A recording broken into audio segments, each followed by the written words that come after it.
मत्स्य और प्राणी संपद विकासर महाकुंभ सारा राज्यर मत्स्य और प्राणी पालकंक पई गोटिए मंच।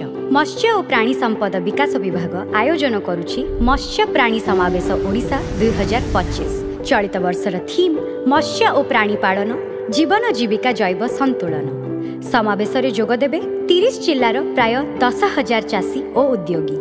प्रति सब डिविजन रु 4 जण चैंपियन फार्मर। प्रति ब्लॉक रु आसिबे 26 जण मत्स्य और प्राणी पालक। 12टी सेमिनार रे हेबो ज्ञानर मानस मंथन। आकर्षण साजिब राजस्थान रो चर्चित महिषी भीम, आंध्र प्रदेश रो गाई पुंगानूर। गोटिए छात तले farmer scientist interaction, live animal और फिश डेमोन्स्ट्रेशन। मन मोहिब 200टी स्टॉल। प्रेरणादायी चाषी को मिलिब सम्मान। प्रति संध्यारे हेब सांस्कृतिक कार्यक्रम। तेबे डेरी कहीं आसंतु मत्स्य और प्राणी पालनर ऐतिहासिक अध्याय रे निजको सामिल करंतु। फेब्रुआरी 14 रु 16 तारिख बिजू पट्टनायक प्लेग्राउंड बरमुंडा भुवनेश्वर।